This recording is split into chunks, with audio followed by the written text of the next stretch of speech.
Bonjour et bienvenue pour le quatrième épisode du cahier de vacances photo.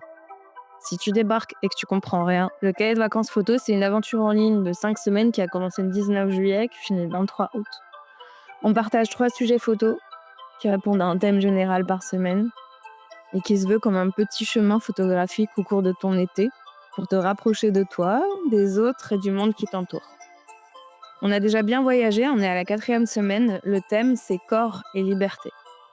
Les sujets, c'est ton corps, ton territoire. Essayer de travailler le détail comme du paysage, pourquoi pas. Le deuxième, c'est les petits gestes de rébellion. Essayer de poser des actes anodins et pourtant qui ont beaucoup de sens pour vous. Et le troisième, c'est je déshabille l'image. L'idée, c'est d'enlever un masque. Ça peut se faire avec des objets, avec des vêtements. Ça peut être une mise à nu littérale. C'est à vous de voir. Pour parler de ces sujets, de vie d'artiste, de santé mentale, de rapport au corps, de male gaze et encore d'autres choses, j'ai le plaisir de discuter avec Vanilla. C'est une rappeuse lyonnaise, mais avant tout, on va commencer par se situer. Bonsoir Paris. Yeah. Je suis trop contente d'être là. Bah moi aussi je suis contente que tu sois là. Et je suis contente que tu sois contente. Donc salut Vanilla. C'est Vanilla ou Vanilla? Tu peux dire les deux. Tu veux... Oh, on a le choix, c'est revient. Salut Vanilla. Salut Marion. Donc avant toute chose, on va commencer par se situer. Donc se situer, ça consiste à reconnaître consciemment que nos interactions ne sont jamais neutres, car elles sont façonnées par nos privilèges et les rapports de pouvoir qui nous traversent et qui traversent notre société. Donc cette démarche, elle permet d'identifier où se jouent les dynamiques de domination pour éviter de blesser involontairement et de transformer ces privilèges en levier de changement systémique. Voilà. Je commence par me situer. Donc, je m'appelle Marion, je suis une femme blanche et je suis belge, j'ai 35 ans. Et, mon passeport et mon nom de famille me permettent une sécurité migratoire et sociale. J'ai pu arriver en France il y a 10 ans sans aucun problème et aujourd'hui, j'ai aucun problème non plus pour vivre encore ici. Donc, je suis indépendante à mon compte, mais je suis aussi bénéficiaire de l'AAH pour un handicap qui m'empêche plusieurs jours, voire semaines par mois de travailler parce que j'ai peu d'énergie dans ces périodes-là. Donc je suis au niveau du seuil de pauvreté plusieurs mois dans l'année, mais il y a des mois où ça va un petit peu mieux, où je suis un peu plus active. Mon expérience du monde est façonnée par ma neurodivergence, qui rassemble l'autisme et le TDAH, découvert tardivement, avec une santé mentale fragile et qui crée parfois un décalage avec les normes. Je sais que j'ai une grande facilité à prendre la parole, mais j'utilise pas toujours les bons mots, donc ça se finit pas toujours bien, on va dire. Je me situe par là. Et donc mes privilèges, ils sont plutôt liés à mon origine et à ma blanchité, et mes vulnérabilités à mon handicap, mon poids et mon genre, parce que j'ai obligé de dire que j'étais considérée comme une femme grosse. C'était un peu long, mais tu peux faire plus court si tu veux. Bah, déjà, ça va être un peu plus court parce que tout pareil, sauf la Belgique. Non, en vrai, du coup, moi, c'est Ilana, mon vrai prénom. Et mon artiste, c'est Vanilla. Et je me situe dans le sens où je suis une femme blanche, française, née à Lyon. J'ai toujours vécu à Lyon. Et je suis cisgenre, mais je fais partie de l'alphabet. Donc, je sais pas, je crois que je suis queer ou je sais pas, j'ai pas les termes. Mais du coup, je suis concernée par cette communauté quand même. Et je suis aussi concernée par la neurodivergence. Donc, j'ai connu un trouble de la personnalité borderline, la dépression, le TDA aussi. Enfin voilà, du coup, pareil, un peu hors des normes. Et avec une façon de penser qui n'a pas toujours été la plus simple à être comprise par le grand public. Et ça a pas mal façonné mon caractère, on va dire, et ma personnalité depuis l'enfance. Et du coup, c'est totalement lié à ce que je fais dans l'artistique, parce qu'il y a beaucoup ces facettes de ma personnalité qui se sont un peu éparpillées et que j'essaie de comprendre, de ramener, de me réaligner. Et j'ai un espèce de regard paradoxal avec l'autre. Et je pense que c'est idéal pour aborder ce sujet-là aujourd'hui. Donc voilà, je dirais que je suis une introvertie, mais j'ai quand même pas mal d'audace quand il s'agit de mon art. Et c'est à peu près ce qui me situe, je pense. Merci. Ça nous pose un beau tableau. Donc Vanilla, Ilana, Vanilla, comme on veut. Tu es rappeuse, chanteuse, danseuse et tout ça en même temps que dépressive et d'autres choses, comme tu viens de le dire. Tu te définis comme barjo et fière sur tes réseaux sociaux et tu as récemment sorti le titre Coming Out où tu nous emmènes dans les tréfonds de ta maladie.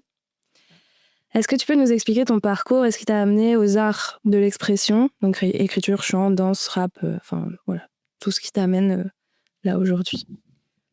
Tout simplement le trop-plein d'émotions que je ne savais pas comment gérer et juste la passion pour la musique que j'ai depuis très très longtemps, même si c'est hyper cliché. Et surtout par rapport à la dépression que j'approfondis un peu plus dans les titres coming out, comme tu l'as dit. J'ai toujours aimé le rap parce que j'en écoute depuis que je suis en primaire. Je me rappelle, je mettais Skyrock et j'aimais trop. Et en fait, c'est le seul genre de musique qui ne me donnait pas envie de pleurer sur terre, quoi. Et en fait, ouais, les musiques, elles me donnaient toujours un truc trop de mélancolie, trop de... Je sais pas, je badais en fait quand j'écoutais n'importe quoi, sauf du rap. Et du coup, c'est comme ça que je suis un peu tombée dedans parce que c'était mon petit refuge. Et Tu te j'avais souviens des beaucoup groupes? exprimé. C'était beaucoup Section d'Assaut à ce moment-là. Et quand j'étais en primaire avant, je sais pas s'ils avaient encore percé, mais c'était tout ce qui était musique vraiment hip-hop que j'aimais beaucoup. Et c'est comme ça que je suis tombée dedans. Et ouais, pour gérer ce trop-plein d'émotions, j'ai commencé à écrire quand j'étais au collège. Et ça s'est plus jamais arrêté. Donc tu as écrit d'abord en premier et Oui. comment t'es venue au fait de rapper? En fait, j'ai un peu commencé les deux en même temps. Ok. Parce que les premiers textes que j'ai écrits, de base, c'était en anglais, que j'ai beaucoup été inspirée par Nicki Minaj. Bon, on va pas revenir sur les polémiques du moment, mais en tout cas, c'est avec elle que j'ai grandi. Et du coup, j'ai écrit en anglais pendant à peu près 7 ans, parce que je pense que j'avais une certaine vulnérabilité que j'osais pas dévoiler. Donc, c'était plus simple en anglais, étant donné que moins de gens comprennent. Et je préférais cette facette de moi. Enfin, ça me changeait un peu. J'aimais bien. Et maintenant, j'assume mes discours et j'ai trouvé un peu qui je suis, donc j'écris en français. Mais de base, ouais, le premier texte, c'était sur la colère. J'étais hyper en colère, je voulais tuer tout le monde et du coup, je l'ai dit dans un texte. Et du coup, ça a commencé à me permettre de vraiment défouler mon côté très démoniaque et tout, parce que j'essaye vraiment de rester une bonne personne. Mais dans ma tête, c'est vraiment très, très sombre parfois au-delà même du raisonnable. Et du coup, c'est un bon moyen de ne pas laisser tout ça m'emporter et devenir une partie de moi, parce que je pars du principe que les pensées, on peut pas forcément les contrôler, mais j'essaye de choisir consciemment mes actes et d'aller dans le côté de la lumière. Donc je me sers de l'art aussi pour ça. Et tu fais ça encore aujourd'hui ou tu l'utilises aussi pour d'autres manières? Je le fais un peu moins aujourd'hui. C'est un peu, je pense, les envies du moment. Avant, j'arrivais pas du tout à écrire des sons joyeux. Maintenant, c'est le cas. Mais c'est vrai que la nécessité de base, c'était ça. C'était de me soigner, d'essayer de soigner les autres, de mettre des mots là où il y a des gens qui n'arrivent pas à forcément les poser. Donc oui, c'est quand même resté beaucoup. Pareil dans la danse, j'ai fait beaucoup de crump, j'en fais encore, mais beaucoup moins que la musique. Et pareil, ça m'a beaucoup aidé à me défouler. Euh, donc je dirais que oui, c'est principalement ça, mais il y a quand même aussi beaucoup de choses légères qu'on peut exprimer dans ces deux domaines et dans n'importe quel art. Voilà, mais je pense que j'ai besoin de créer à partir beaucoup des choses néfastes, parce que c'est le moyen le moins toxique que j'ai, on va dire, de les libérer et d'en faire quelque chose de bien. Et c'est le moment où je suis le plus en détresse, en fait. Donc, je pense que c'est important que ça passe par là. Est-ce que la danse est arrivée aussi en même temps? La danse et le chant? À peu près, ouais. Tout est arrivé plus ou moins en même temps. Un peu au même moment, ouais, au collège. Commencer les cours de breakdance, les pop.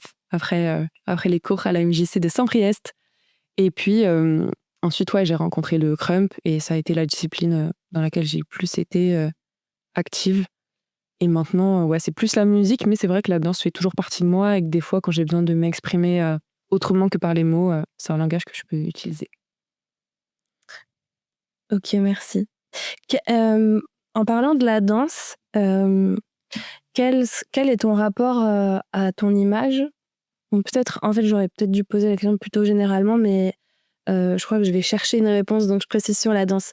Mais au niveau de la danse, est-ce que la danse a pu t'aider à te sentir bien face à une caméra? Alors, mon rapport à la danse, il est un peu controversé parce que je considère que j'ai pas forcément toujours évolué dans un environnement qui était bienveillant pour moi. Et je pense que ça m'a laissé beaucoup de séquelles, on va dire, ne serait-ce que dans la mémoire du corps. Donc la danse m'a fait autant de bien que de mal. Et du coup, c'est un peu compliqué comme réponse parce que autant ça a renforcé mon sentiment d'être jugée, ça a fait ressortir en fait toutes les choses qui me faisaient du mal. Et autant ça peut m'apaiser à des moments. Donc je dirais que c'est vraiment ouais, les deux extrêmes qui se rencontrent. Ça dépend vraiment de mon état, du moment, etc. Mais globalement, c'est vrai que ça donne des outils parce que ça nous permet de, bah, mine de rien, se découvrir à travers les gestes, à travers ouais, la manière dont on bouge, en fait, parce qu'on a tous un style très différent. J'ai pu observer ça dans la danse et c'est vraiment génial que toutes les personnes que je connais, en fait, ont leur style de danse. On a beau tous faire la même danse, il n'y a pas deux personnes qui dansent pareil. Et enfin, quoique, si, parce que moi, j'ai une famille de danse, du coup, avec qui j'évolue. Et en fait, j'ai toujours voulu danser comme eux, comme celui qui m'apprend, devenir exactement comme lui. Et en fait, avec le temps, parce que j'ai commencé, j'avais peut-être 15-16 ans, donc c'était il y a 10 ans, et avec le temps, j'ai fini par comprendre en fait comment je me détache moi de ça et que je garde un peu les codes de ma famille tout en trouvant mon style à moi et m'affirmer et, et avoir vraiment mon style et ouais, faire ce que moi j'ai envie de faire et qui je suis au plus profond. Et je dirais que ça, c'est hyper intéressant. Je connais pas très très bien les autres danses, donc je vais pas parler pour les autres, mais en tout cas dans le crump, je trouve que c'est vraiment une incitation à l'authenticité, à aller chercher vraiment au plus profond de soi les émotions qui peuvent être là, parce que c'est assez brut de décoffrage comme danse, et n'importe quelle émotion, en fait, on peut la dire avec cette danse, et je trouve que ça permet beaucoup d'introspection. Et c'est souvent que justement dans les moments où ça allait pas trop moi-même vis-à-vis de moi-même, que mon image, elle en prenait un peu un coup, mon image de moi. Et du coup, bah, j'étais souvent bloquée dans ma danse. Là où dans ma vie, quand ça se débloquait, bah, dans ma danse, ça allait tout seul, quoi. Je reprenais du niveau. Et en fait, c'est vraiment des choses que j'ai pu observer. Donc, ce parallèle un peu. Je sais pas si ça répond à ta question. Si, c'est trop bien. Ça donne une ouverture, effectivement, sur peut-être pourquoi c'est cette danse-là plus qu'une autre aussi qui t'a plu quand tu t'expliques comment ça te faisait ressentir les choses. Et moi, ce qui m'intéresse, évidemment, comme je suis photographe, c'est le rapport à l'image. Et je pense que quand je disais que j'allais chercher quelque chose dans ta réponse, c'est qu'il y a pas longtemps, j'ai suivi une formation, enfin art-thérapie, donc danse et photo. Donc on a pratiqué ces ateliers de danse médecine et de danse-thérapie en groupe avant de faire les photos. On était autant photographes que photographiés. Et le fait de pratiquer ces danses, effectivement, a libéré des choses dans le corps qui étaient bloquées depuis longtemps, mais pour moi qui n'ai jamais vraiment fait de danse à part quand je sortais en boîte, ou j'en ai fait un peu de danse classique quand j'étais petite, mais ça n'a pas duré un an, je pense. Donc mon corps, ma relation à mon corps, elle est sans doute vraiment différente que toi qui a grandi avec ton corps qui est en mouvement. Et donc moi j'ai pu expérimenter en une semaine ce que c'était d'apprendre un peu à juste libérer son corps par le mouvement, et ensuite de se retrouver devant un appareil photo où, bah, si on sait pas trop quoi faire, on sait quoi faire comme mouvement parce qu'on a fait des mouvements juste avant, et donc le moment est beaucoup plus fluide, et c'est plus intéressant, en tout cas en tant que personne photographiée, d'avoir cette astuce-là de se dire « Oh, il y a de la musique, vas-y, bah, je me laisse porter, je sais faire ». Et ce qui est intéressant, c'est de voir que pour toi, il y a plein d'émotions différentes autour de ça, et que ça n'a pas, peut-être pas pour toi spécialement aussi, influencé ta manière d'être photographiée, filmée, et ta manière de te sentir dans ton corps. Je pense que ça m'a quand même aidée parce que, mine de rien, c'est quand même une habitude du coup que j'ai de bouger, de chercher des nouveaux mouvements, de chercher ce qui me plaît.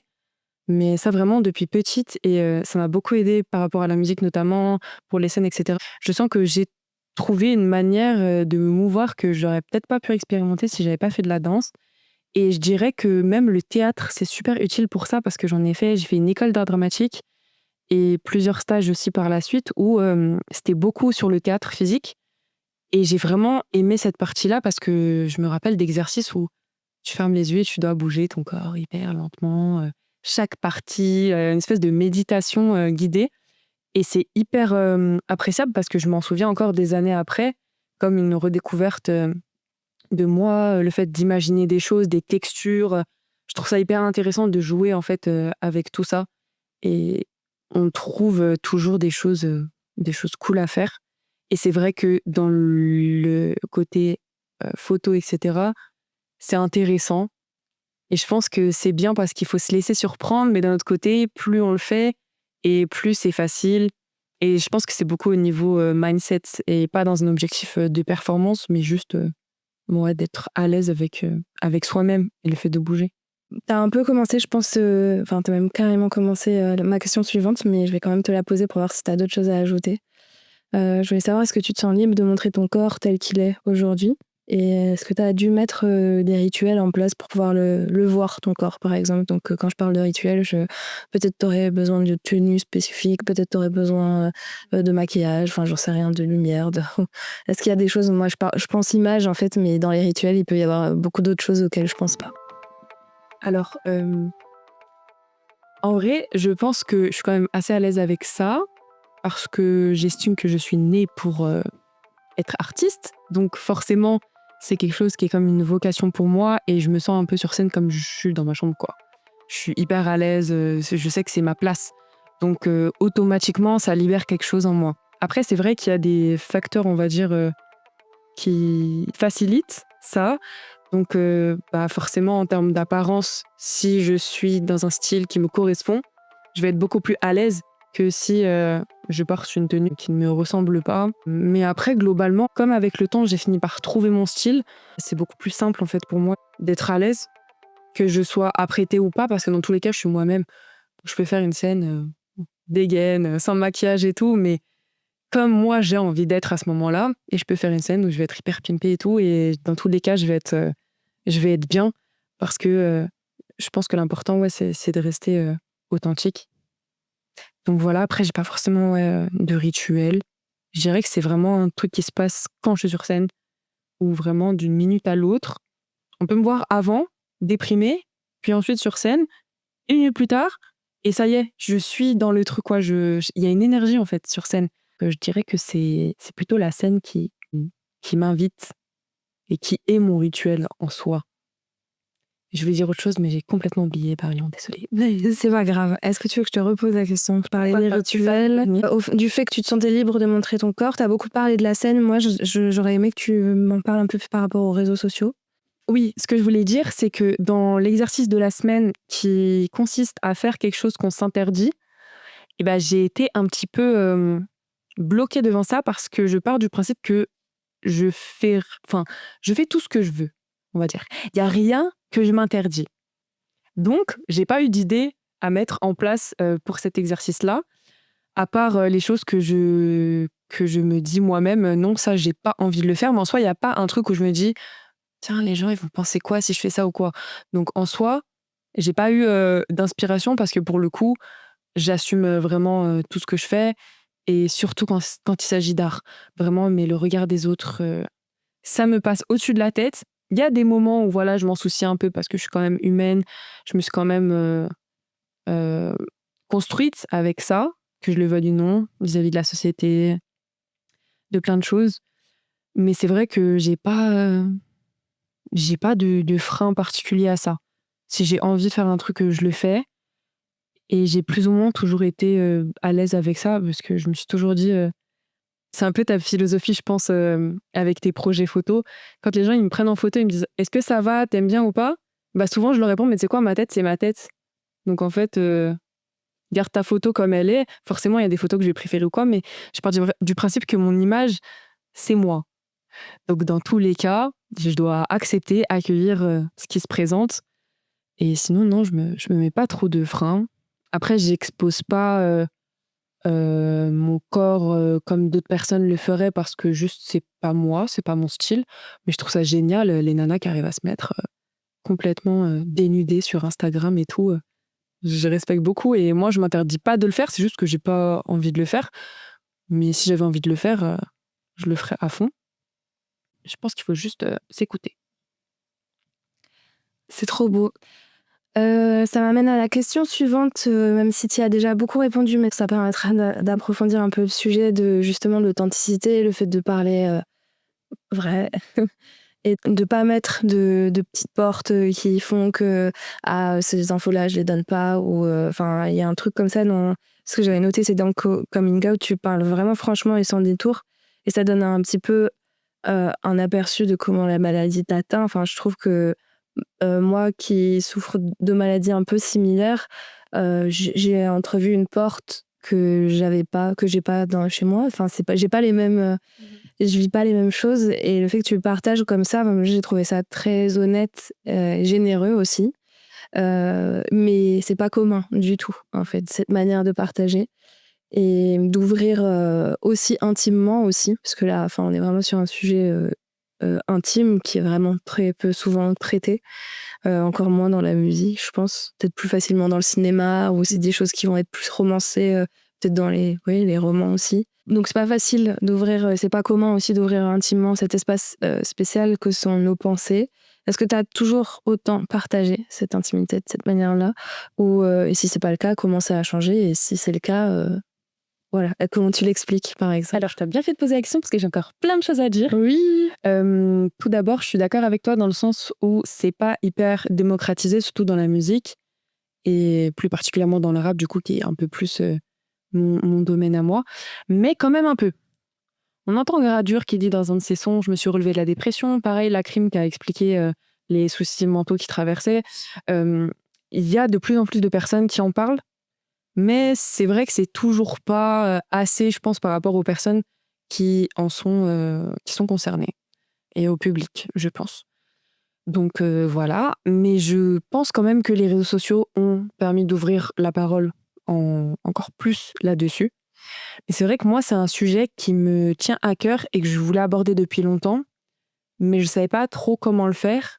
Et c'est en travaillant sur mon identité que je me suis rendu compte que c'était, je pense, mon combat principal et ce que je suis le plus à même de partager parce que ça, comment dire, ça me drive beaucoup dans mon quotidien.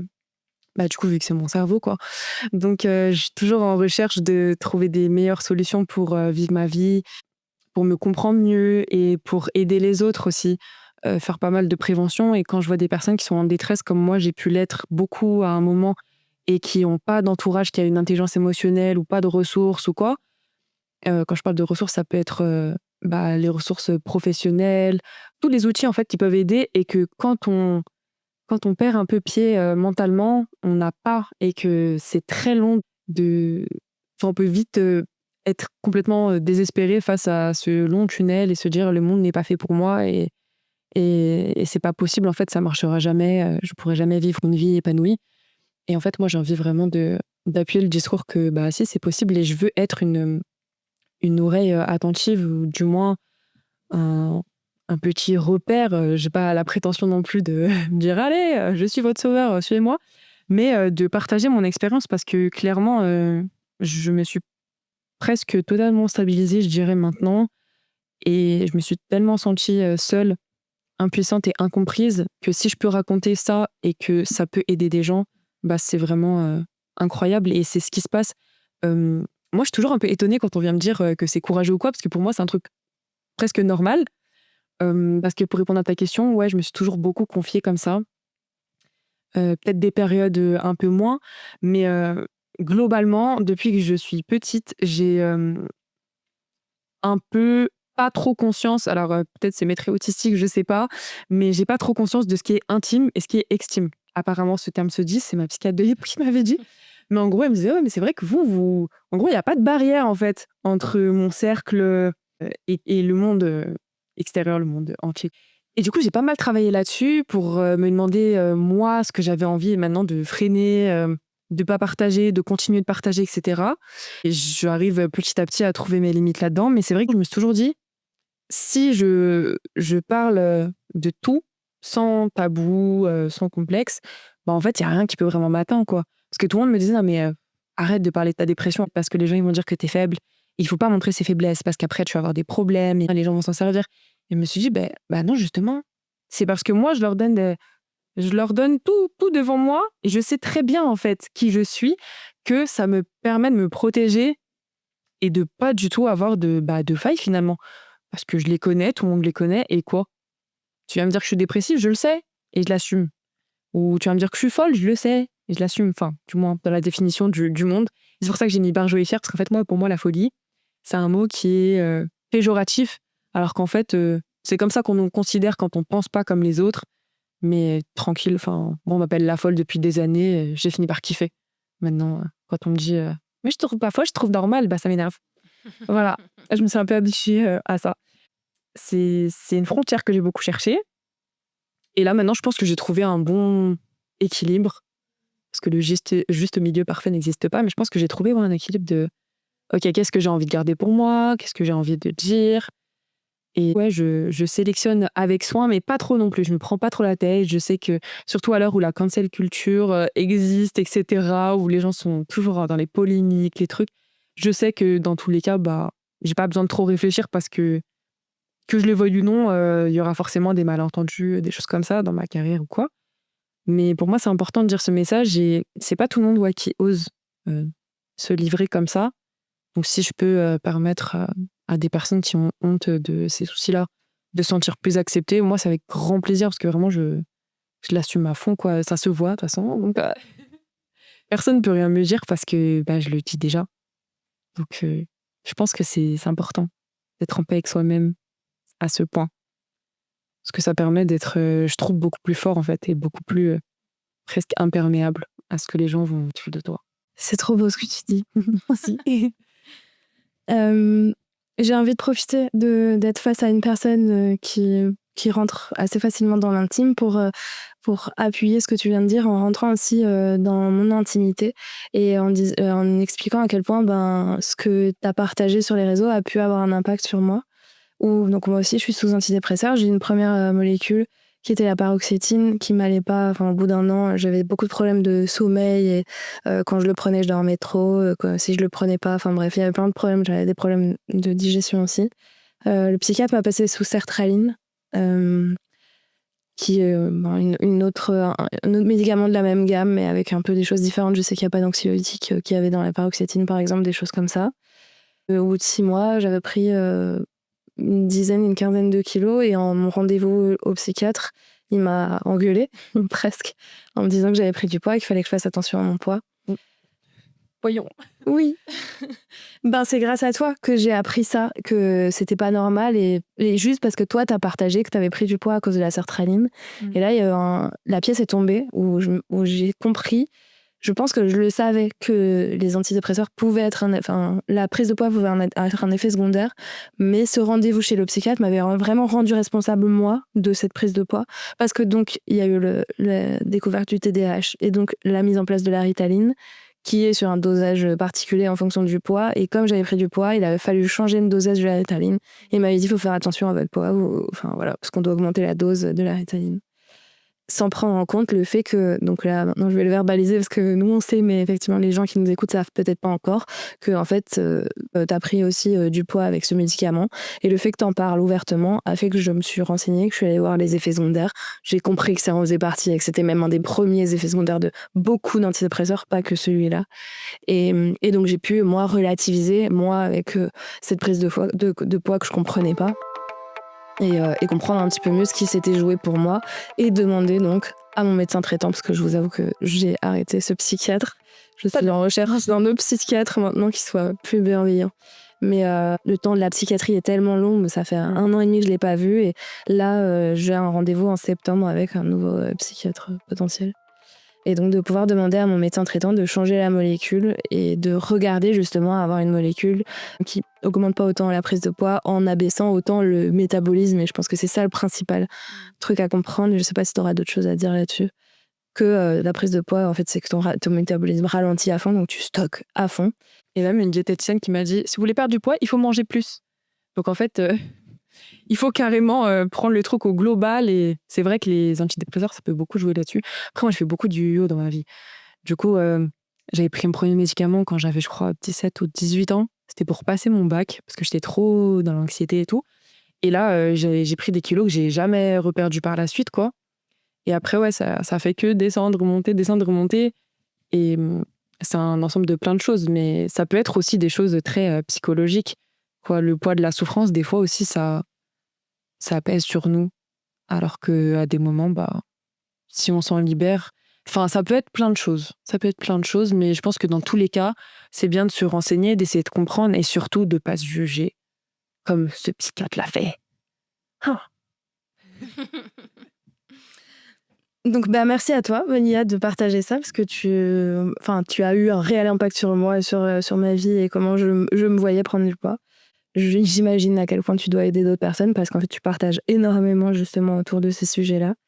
Et c'est hyper précieux. Trop plaisir. Merci à toi pour ce retour. Le thème cette semaine, c'est corps et liberté. Et on en a déjà en vrai beaucoup parlé, mais peut-être pour rebondir sur cette question de yo-yo, comment t'as accompagné ton corps, comment t'as vécu dans ton corps dans ces périodes? Est-ce que la prise de poids a vraiment influé sur le fait que tu te sentais bien avec lui ou pas? Est-ce que au contraire c'était peut-être pendant la perte de poids? Je pense que tout ceci est très psychologique parce que généralement, je me rends pas compte du poids que je prends ou que je perds. C'est pratiquement toujours soit mon pantalon qui va être trop serré ou trop large, ou mon entourage qui va me dire que j'ai pris ou perdu du poids. Mais moi, j'ai le sentiment que je suis toujours un peu la même personne, quoi. Et juste, il y a des jours où je vais me voir plus d'un bon angle parce que j'ai hyper confiance en moi, et il y a des jours où je vais un peu c'est quoi le mot? Me dévaloriser. Mais sinon, non, ouais, j'ai ce rapport un peu, ouais, je sais pas, je suis moi dans tous mes états, comme dirait Scheim. Et ouais, ça m'a pas mal complexée à certains moments, mais c'était plus le fait de pas savoir quand est-ce que ça allait se stabiliser et si ça allait se stabiliser. Mais après, il y a plein d'autres choses dans la santé qui peuvent rentrer en compte. Mais en tout cas, j'ai un truc un peu plus concret à dire là-dessus, c'est que quand j'étais au collège, je faisais du 34 ou du 36, je sais plus, mais bref. Une petite taille, quoi, je trouve. Big up à nos skinny girls, on vous aime, hein, parce qu'en ce moment, il y en a que pour les meufs à pouchou et tout, mais tous les corps sont magnifiques. Au collège, j'étais hyper complexée par mes cuisses. J'ai arrêté de mettre des jeans pendant au moins 4 ans, et c'est Nicki Minaj qui m'a redonné l'envie de assumer mes formes, etc. Et à partir de là, bah, je me suis acceptée. Mais quand je regarde des vidéos, vraiment, pour moi, j'étais très, très, très fine. Et en fait, je pense que c'est souvent comme ça dans notre tête, et j'ai l'impression que toutes les filles avec qui j'en ai parlé, c'est ça. C'est qu'en fait, on a une vision de nous qui n'est pas la vision de la réalité. Alors qu'en fait, tout le monde s'en moque de tout ça.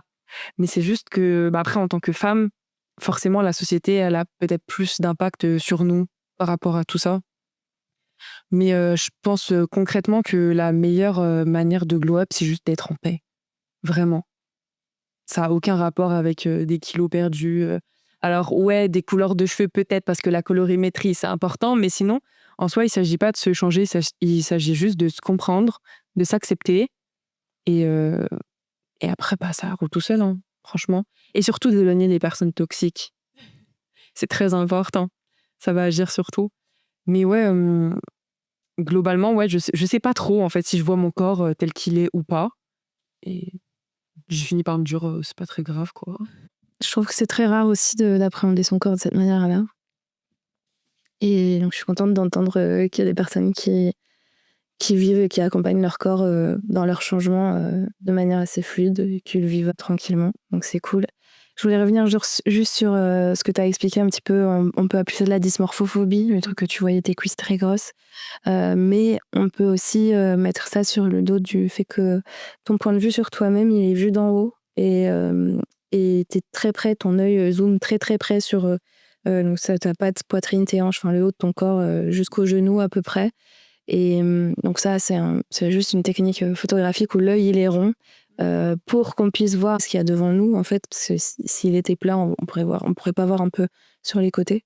Et donc ça fait que ça grossit. Donc c'est comme l'effet un petit peu fisheye, je sais pas si ça te dit quelque chose, ou l'effet grand angle. Donc quand tu vas utiliser sur ton appareil photo ou ton téléphone, tu as le plus de décor dans l'image en fait.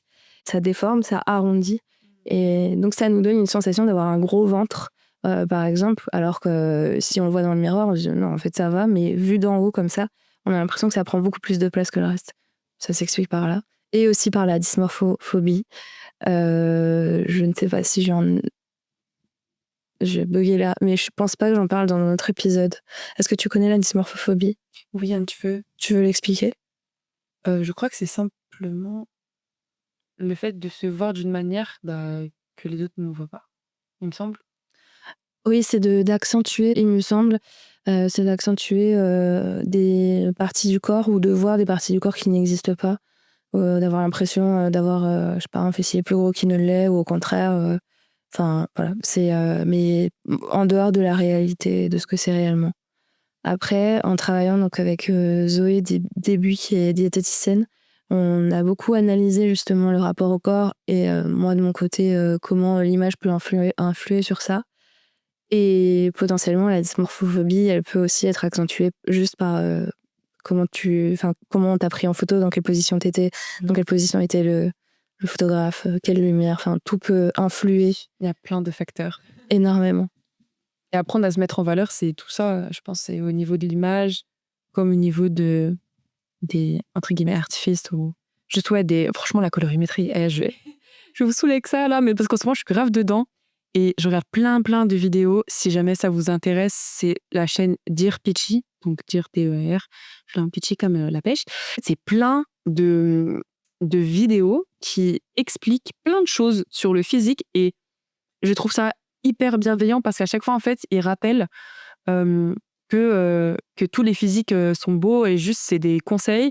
Et si on veut pas les suivre, bah, c'est OK. Et en fait, j'aime trop leur mentalité. Il y a des vidéos vraiment pour tout. Et du coup, j'ai appris plein de trucs sur la forme.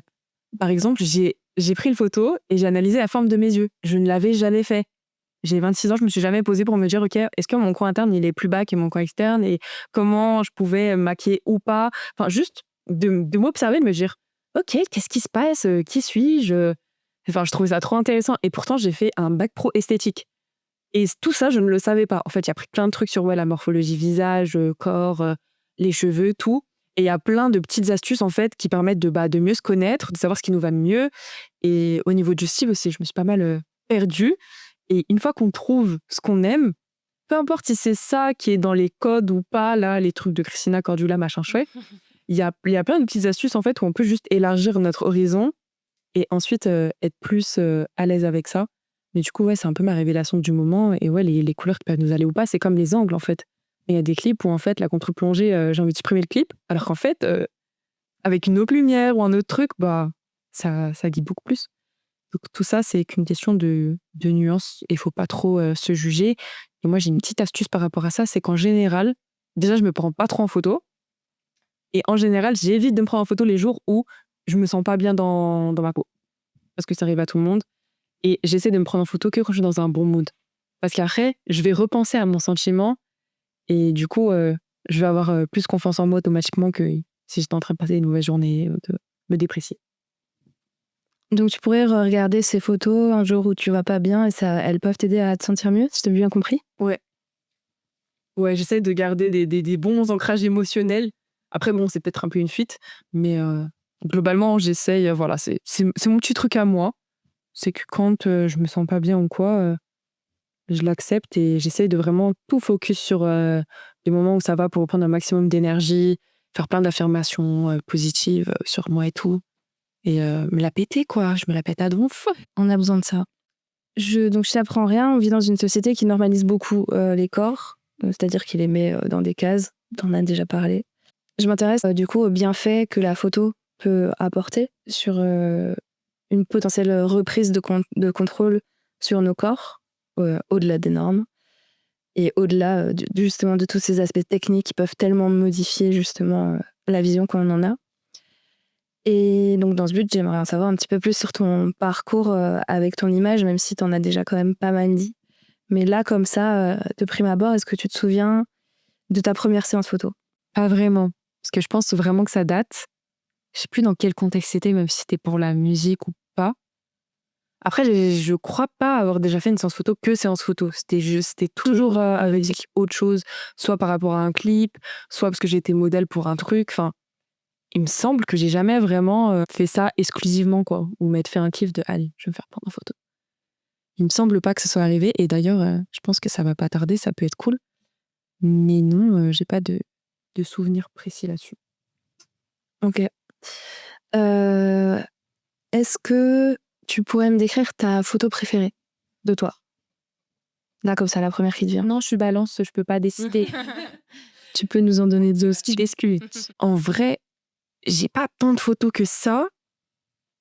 Mais je dirais que une photo que j'apprécie particulièrement, c'est un peu basiquement ma photo de profil que j'ai mis un peu sur tous les réseaux. Et dis-toi que c'est même pas une photo en fait, c'est un screen que j'ai fait du clip que j'ai tourné. Et en fait, ce que j'aime bien, c'est le regard que j'ai. Je me reconnais et je me reconnais pas en même temps. C'est très étrange. Après, bon, je suis sous glam et tout. C'est pas mon accoutrement de tous les jours.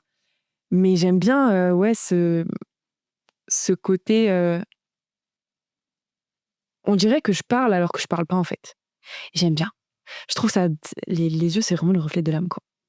Donc j'aime particulièrement cette photo pour ça. Puis même, il y a une pose que je prends pas souvent, je me vois pas souvent comme ça. Et du coup, ça me fait kiffer de voir ça. Eh ben, vous n'avez plus qu'à aller voir sur les réseaux de Vanilla pour voir de quelle photo elle parle. Et vous abonner évidemment en même temps. Est-ce que tu te souviendrais d'un moment particulier quand t'as pris des... Enfin, quand t'as soit été filmé, parce que ça marche aussi, au final, c'est la même chose. Enfin, c'est pas tout à fait la même chose qu'il y a un corps en mouvement, donc potentiellement, ça peut être plus ou moins problématique. Parfois, quand on se voit en mouvement, c'est plus facile aussi de s'appréhender.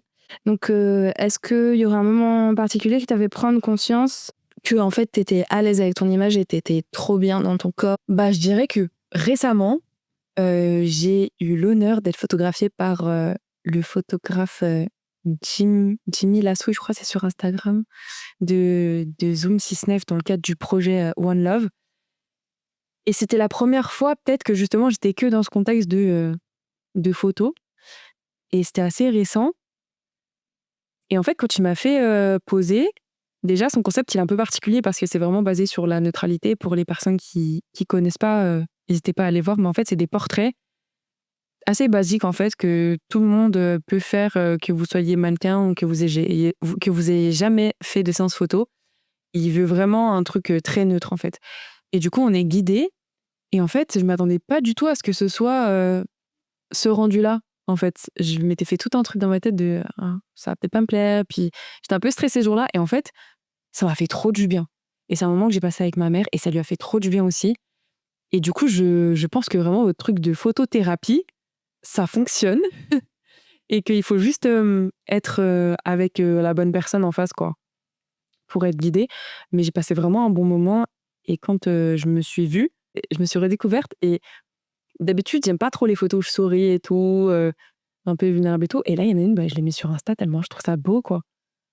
Et pourtant, je sais pas, on dirait que je suis fatiguée, que machin, mais c'est beau, c'est authentique et j'ai kiffé. Vraiment, j'ai kiffé et je trouve qu'il a su saisir un truc très vrai, très spontané. J'aime bien. Désolée, je me suis égarée un peu. Non, mais c'est trop bien que tu aies parlé de ce projet. J'avais pas du tout pensé à l'aborder dans les sujets, même si j'avais pensé à l'inviter avant de me dire qu'en fait, je voulais que des meufs pour la première édition. Mais sans doute, je lui demanderai de venir parler à ce micro à la prochaine édition si tout ça continue. Et pour info, donc il a un process, au niveau final, ce qui nous partage, c'est les photos en noir et blanc, effectivement, des portraits qui sont toujours cadrés de la même manière, de plein de personnes, personnalités lyonnaises, je pense, mais je pense aussi qu'au final, il a photographié d'autres personnes, je suis plus très sûre. Il en parlera lui-même si je l'invite. Mais demander, c'est intéressant. Ouais.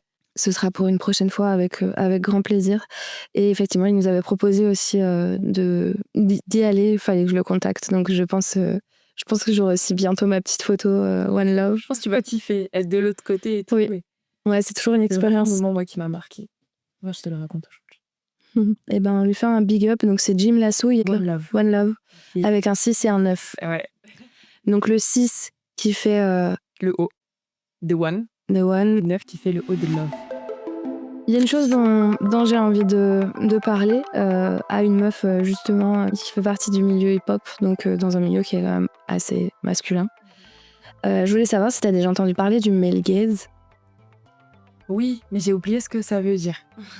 Et j'ai pris la définition sur internet et je peux te la lire. Le regard masculin, donc également appelé vision masculine ou male gaze, ça désigne le fait que la culture visuelle dominante, donc les magazines, la photo, le cinéma, la publicité, jeux vidéo, bande dessinée, tout ça, imposerait au public d'adopter une perspective d'homme hétérosexuel. Le concept il est considéré comme un signe de pouvoir asymétrique. Et il a une forte influence sur la théorie féministe du cinéma et sur les études des médias. Donc il a été proposé par Laura Mulvey, qui est une critique cinéma en 75, dans un essai. Le male gaze influence vraiment le regard qu'on porte sur le corps des femmes. Je voulais savoir, maintenant que je t'ai donné la définition, est-ce que tu as conscience de ce male gaze ? Est-ce que quand tu crées, ou je pense plutôt peut-être là maintenant à de la chorégraphie, ou quand tu décides des images de tes clips et tout ça, est-ce que c'est quelque chose qui a, donc pas sous cette définition du male gaze, mais en tout cas, est-ce que cette influence du regard masculin sur le corps féminin, donc sur l'objectification aussi, donc le fait de rendre le corps féminin objet et pas sujet, est-ce que ça peut avoir une influence sur ton processus ? Est-ce que tu as déjà vu ça quelque part dans ton projet ? Pardon, j'ai pas fini. Mais bref. T'as compris la question, merci. Je crois que j'ai compris.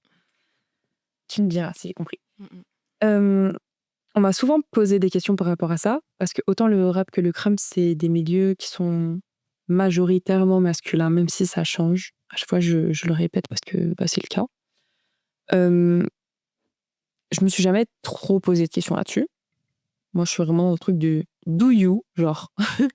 Et par rapport au regard des gens en général, je me sens déjà incomprise et jugée de base, donc c'est pas plus les hommes, les femmes, machin. Même si c'est vrai que, pour faire une généralité, c'est pas souvent le même regard qu'on sent porté par les hommes ou par les femmes. Quoique, des fois, c'est pire, les femmes. Mais anyway, mais au global, je réfléchis pas trop à ça, mais je pense quand même que c'est quelque chose qui m'a conditionnée. Et je pense que, ouais, il y a peut-être des trucs que j'oserais plus faire s'il n'y avait aucun regard masculin problématique ou quoi. En tout cas, c'est pas quelque chose qui intervient dans ma manière de créer, dans mon processus, dans qu'est-ce que je vois comme résultat final ou quoi. Je dirais que je reste juste moi-même, comme je l'ai expliqué tout à l'heure. C'est vrai qu'à une époque, j'ai essayé d'adopter un style un peu sexy nini, quoi. Mais je me suis rendu compte que ça me plaisait pas, c'était pas mon style. Et maintenant, j'aime bien faire un petit mélange subtil de plein de choses. Mais en soi, je me suis jamais vraiment trop interdit des choses. Une autre fois, je suis partie au Manguette avec un pic décolleté et tout. Ma pote, elle me dit « Waouh, t'as des cojones, toi ?» Je dis « C'est un problème ?» Elle m'a dit « Non, non. » Je dis « Bah, si toi, t'oses le faire. » Mais à ce moment-là, je lui ai répondu « Si je le fais pas, qui va le faire ?» Parce que moi, je suis pas de ce quartier-là. Et j'ai pas un grand frère ou un père qui va me tailler ou quoi. Je me dis, bon, bah, je suis grave pour la tolérance, en fait. Moi, je suis grave pour le fait de, si demain j'ai envie de me voiler, je me voile. Si demain j'ai envie d'être en mini-jupe, je mets ma mini-jupe. Et je trouve ça hyper important d'être dans la tolérance. Ouais, je me suis un petit peu cherchée et je suis arrivée à la conclusion que je sais pas trop si je suis ce que la gente masculine attend de moi ou pas. Sur certaines choses, oui. Sur certaines choses, non. Mais je fais pas vraiment attention à ça pour exister et pour définir qui je suis. Bah, y a des trucs où si c'est plus accepté par les hommes, ça peut m'arranger, ok. Je vais pas aller à l'encontre juste parce que pour les embêter ou par esprit de contradiction. Mais c'est vrai que j'essaie quand même toujours de remettre les choses en question. Pas forcément de changer, mais juste de comprendre des fois pourquoi. Et des fois, d'accepter que ouais, je suis comme ça et c'est à cause de la société, mais ça me pose pas de problème particulier.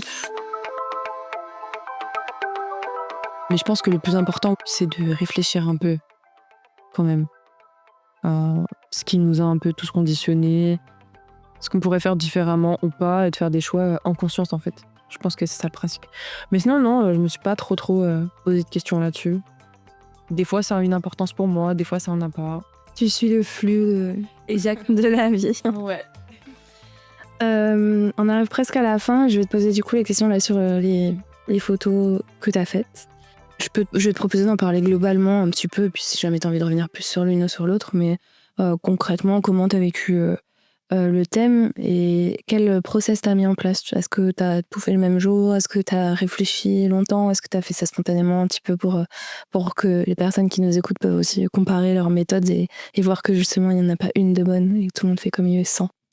Oui, alors du coup, j'ai tout fait le même jour parce que je suis assez dernière minute et que ça me trottait dans la tête depuis longtemps, mais j'avais juste pas pris le temps, on va dire, de le faire. Donc j'ai tout fait au même moment, en gardant bien à l'esprit ce que je devais faire. C'est-à-dire que j'ai commencé par regrouper les exercices, m'intéresser aux ressources, me dire, OK, il s'agirait de faire cette photo-là.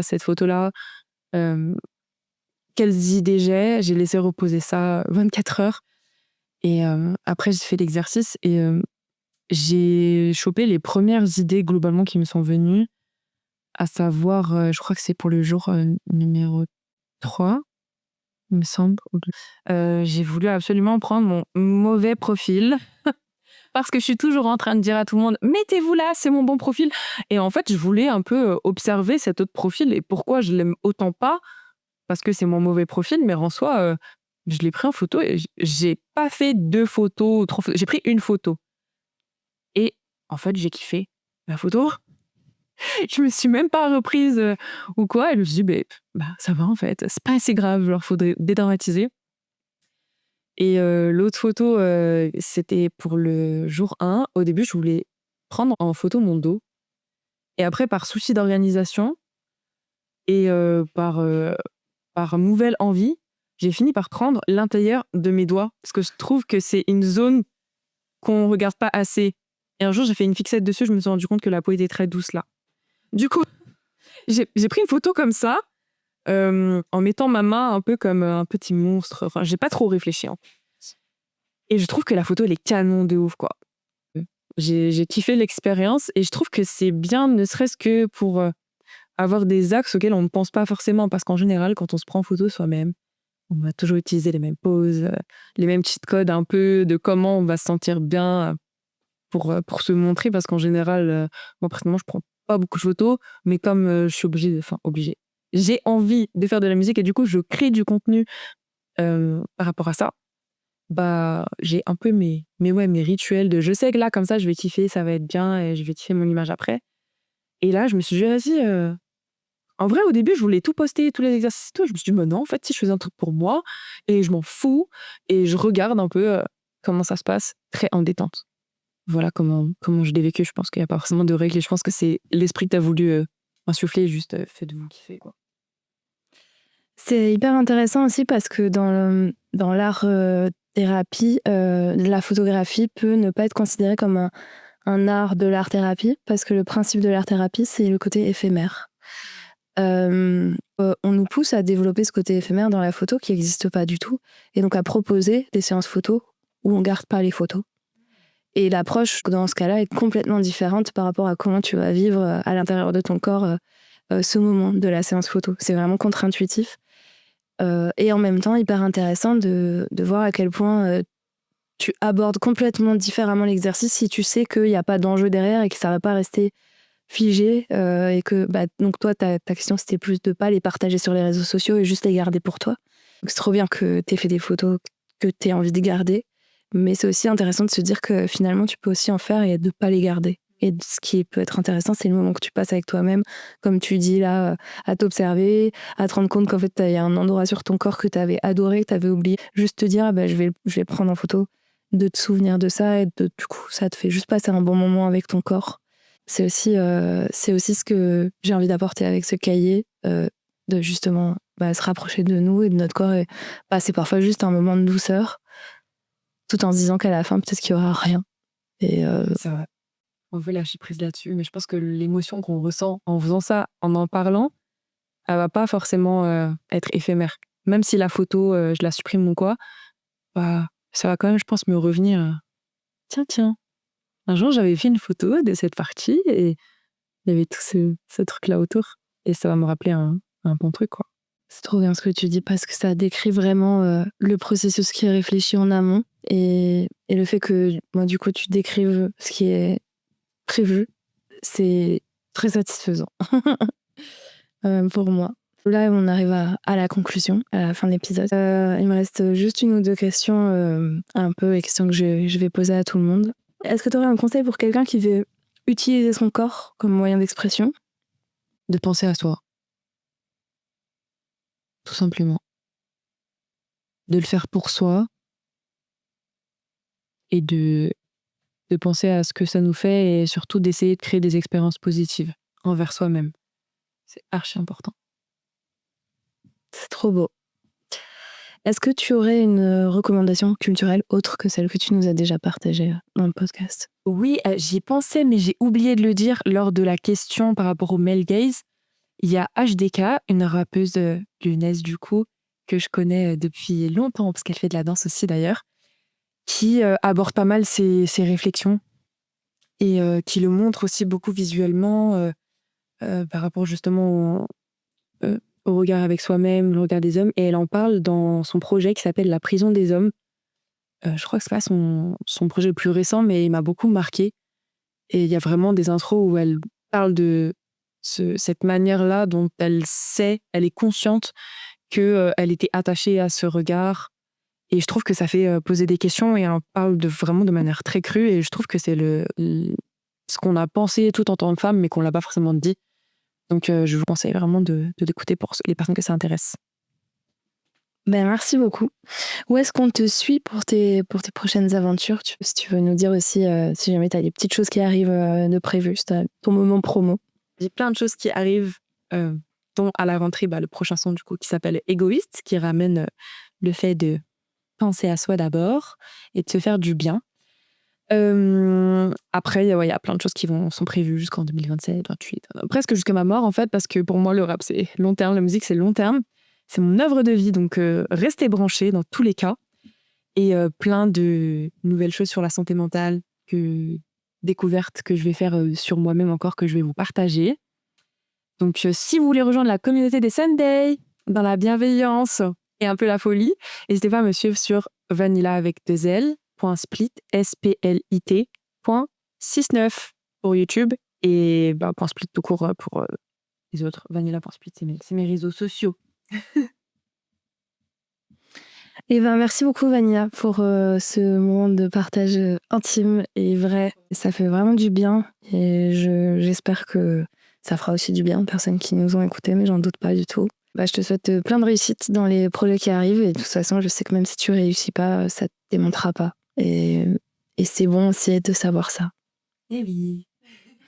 Je vous souhaite la même chose, vraiment. Que du bonheur, que de la paix, et de l'amour. Et des photos. Et des photos, ouais. T'as raison, on peut se souhaiter des photos.